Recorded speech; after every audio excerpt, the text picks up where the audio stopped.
channel, Stephen King, and today it's in rough times, the corona times.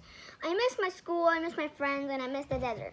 So I'm going to be reading this book for at least 5 minutes or so. I won't read the whole book since it's a really long book, but I will be reading the book, Why Oh Why Are the Deserts So Dry?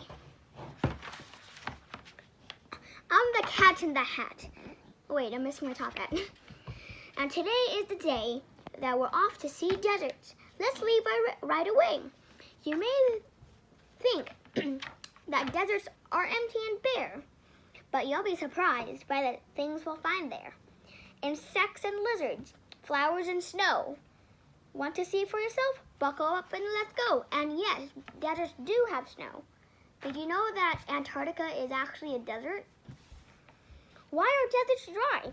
I'll be glad to explain. There are few clouds above them to bring rain. Without clouds, there is nothing to block the sun's light or to hold the heat, so it gets cold at night. The air is so dry, any rain deserts get dries up right away, so they do not stay wet. Without water, surviving in deserts is rough. Plants, insects, and animals need to be tough. It is the Cat in the Hat, so it's going to be a lot of rhyming in this book. All living things need to have water. So how do they live where it's dry? I will show you right now. Desert plants must find water. Some have ways to store it. Roots spread out to find it, or reach deep down for it. Shallow roots of this cactus pull the water through them. The cactus then stores it inside of its stems.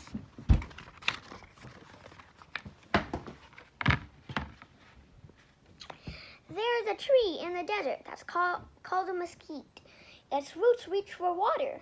That's down 40 feet. And the root is, if you guys didn't know, is called a taproot. So it reaches down deep down in the soil or dirt to find water. And yes, water is stored down there in the dirt, even when you think there's none and the dirt's all cracked up. There is water down there. The Sonoran Desert is where we will find a very big cactus that's one of a kind.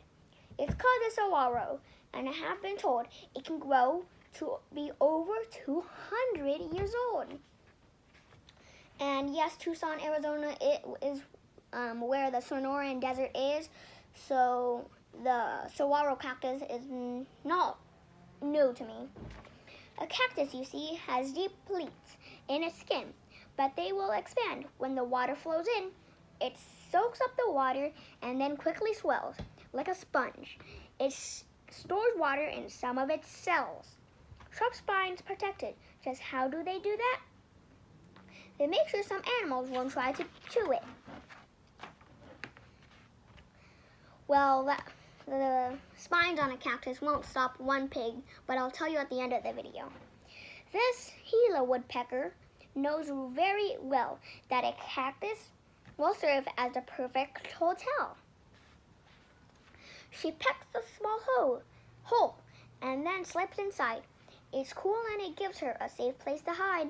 When she is ready to leave, I have little doubt someone else will move in after she has moved out. And who is that? An elf owl, the owl that never sleeps. How do insects get water? What some of them do is get water that's inside the plants that they chew.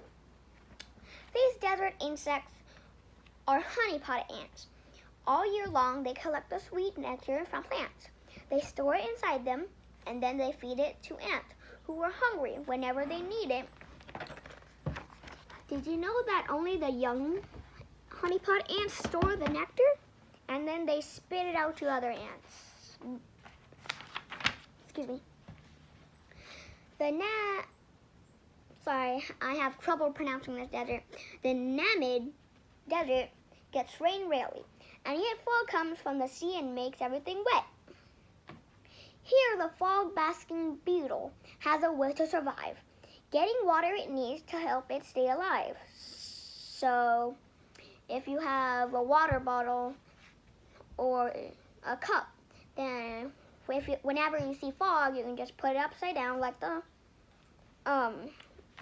fog basking beetle. Water droplets will come and you can drink it. You will need to drink a lot though. It tilts its abdomen up. Water droplets soon slide down its body and into its mouth. Open wide.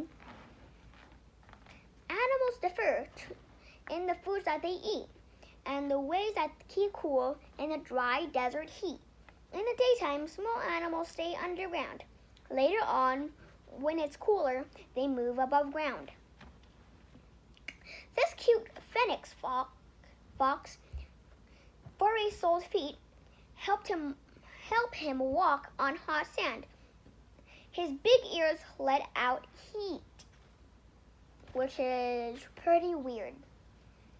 Kangaroos lick their arms to help cool off their skin.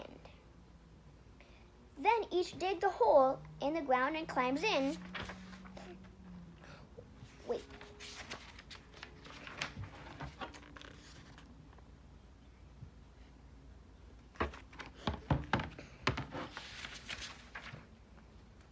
We asked this desert iguana, because this is a desert iguana, how he spends his days. Each morning he warmed by the sun's gentle rays, and it's actually supposed to be a lizard, but I just want to tell you the name of this lizard, which is a desert iguana. Wait, no, sorry, that's not a desert iguana. That's a long-toe lizard, which I have a little model here. Can't get it right now. By midday, it's hotter, and it's time to hide. He slips into his burrow and goes deep inside. In the late afternoon, he's back in the sun. It is hot. It is not as hot now, and the day is almost done. When he's back in his burrow to sleep through the night, he'll be up with the sun just as soon as it's light. So, yeah, they do get their food by the plants their burrows are near, like the prickly pear, which grows on cactus, and literally tastes like a sweet, really sweet pear, if you haven't noticed. I've tried them myself, and I pretty much like them. It tastes like a beet, actually. Hawks, eagles, and vultures fly high in the air. They stay off the ground. It's much cooler up there. Well, there's a lot of wind up there, and yeah, if you're going fast. Kangaroo rat never drinks, but she eats a lot of seeds. Well, that's enough for her because she gets the water from the seeds that the water soaks up in the seed. Does that even make sense? Sorry. The seed soaks up the water, so the seed is food and water for her. Roadrunners can fly, but they usually run. They catch lizards and snakes in the hot desert sun. The Sahara Desert, geographers say, is almost as big as the whole USA. Here, the crowned sand grouse flies high in the sky, miles and miles to find water, and I'll tell you just why. His babies are thirsty and waiting for him, so when he finds water, he quickly flies in. He soaks his feathers until they are wet. This water is all that his babies will get. They drink from his feathers, which dry really soon, and then he must take to the sky to find water again. So his babies, their food is basically water. If you guys didn't know, water is much better than food, because if you drink a lot of water, it will act as food and water for you. Next, out here in the desert, when winds start to blow, there are a few plants to help hold the sand down, and so the wind blows the sand, which forms into dunes. It makes shapes in the sand like these crescent moons. What's this nomad wearing? It's called a burnous. It protects him from the sun. It is long and it's loose. People called nomads spend their whole life here. They move to place and keep moving all year. That's all I will stop right now. There's about 20 pages or 30 pages left.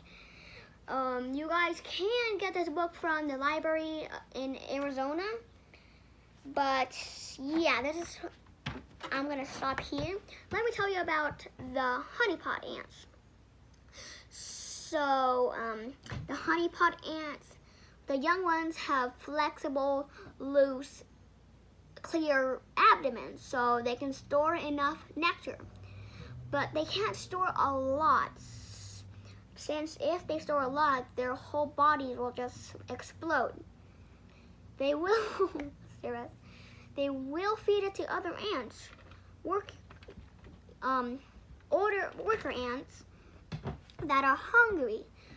Well, they do this because in the winter it's too cold for these little ants to survive, but even though insects can control their body temperature, so the coldness is just too cold for them. And why are they called honeypot ants, even though they store nectar instead of honey? Well, the color of the nectar is the color of honey, which is really beautiful. If you guys like this video, hit that thumbs up button.